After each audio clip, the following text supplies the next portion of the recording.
ज्ञान वो इन्वेस्टमेंट है जिसका डिविडेंड यानी मुनाफा जीवन के अंत तक मिलता रहता है। मैं ऐसा मानता हूं कि एक सामान्य जिंदगी जीने के लिए इंसान को रोटी कपड़ा और मकान के अलावा अगर किसी चीज की सबसे ज्यादा जरूरत होती है तो वो है शिक्षा, एजुकेशन। आपके पास यदि धन है तो आप उसे गोल्ड में कन्वर्ट कर सकते हैं। धन हो या सोना, दोनों के कम होने का या खो जाने का डर हो सकता है, पर यही धन को अगर हम नॉलेज में कन्वर्ट करते हैं तो वो कभी कम नहीं होगा और ना ही उसकी चोरी हो सकती है। देखिए, जीवन में मुझे बहुत सी बातों ने प्रभावित किया है। मेरे ये अनुभव सुनने में शायद साधारण लगे, पर इनमें छिपा सार असाधारण है, अनमोल है। यदि मैं आपसे पूछूं कि सबसे शक्तिशाली व्यक्ति कौन है, सबसे शक्तिशाली व्यक्ति कौन है, तो कोई कहेगा कि जिसके पास पावर है, वेपन्स हैं, शस्त्र है, धन है, किसी देश का राजा या किसी सल्तनत का वारिस है। मेरा ऐसा मानना है कि वेपन्स, मनी किसी को पावरफुल नहीं बनाते, या अगर बनाते भी हैं तो कुछ समय के लिए ही बना पाते हैं। दौलत आज होगी, कल नहीं। शस्त्र का ज्ञान तभी तक काम आएगा जब तक वो शस्त्र चल सकता है। Once it is used it becomes obsolete. पर शास्त्र का ज्ञान कभी नहीं रुकता। Knowledge can never be obsolete. शास्त्र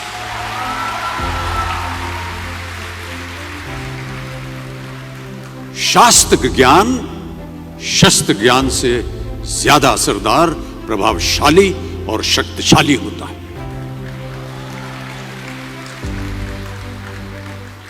अब देखिए, एक राजा ने कितने राज्यों पर विजय प्राप्त की, कौन कौन से शस्त्रों का इस्तेमाल किया, कितने सैनिक थे, यह शायद आपको याद न हो, पर जीरो की खोज किसने की, बल्ब का आविष्कार किसने किया, राष्ट्रगान किसने लिखा, ओथेलो मैकबेथ की रचना किसने की, ये आपको जरूर याद रहेगा।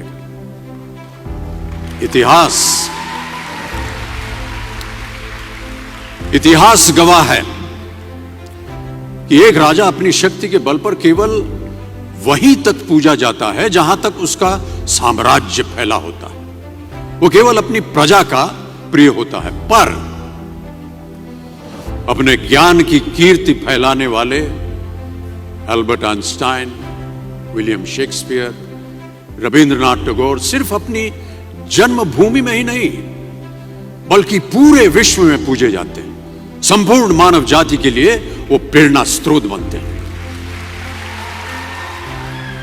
ज्ञान का धनी व्यक्ति हमेशा ही सम्मान और आदर योग्य होता है, क्योंकि ज्ञान वो कवच है, वो शील्ड है जो आपके जीवन में आने वाली कठिनाइयों से आपकी रक्षा करेगा। फिर किसी भी शस्त्र की आपको आवश्यकता नहीं होगी। दो चीजें इंसान यदि अपने जीवन में एक बार सीख लेता है तो वो उसे कभी भूलता नहीं। एक है तैरना, स्विमिंग, दूसरा है साइकिल चलाना। सालों बाद भी अगर आप इन क्रियाओं को करेंगे तो कभी भी इस बात की चिंता नहीं होगी कि आपको स्विमिंग करना या साइकिल चलाना याद है कि नहीं। You will confidently do it.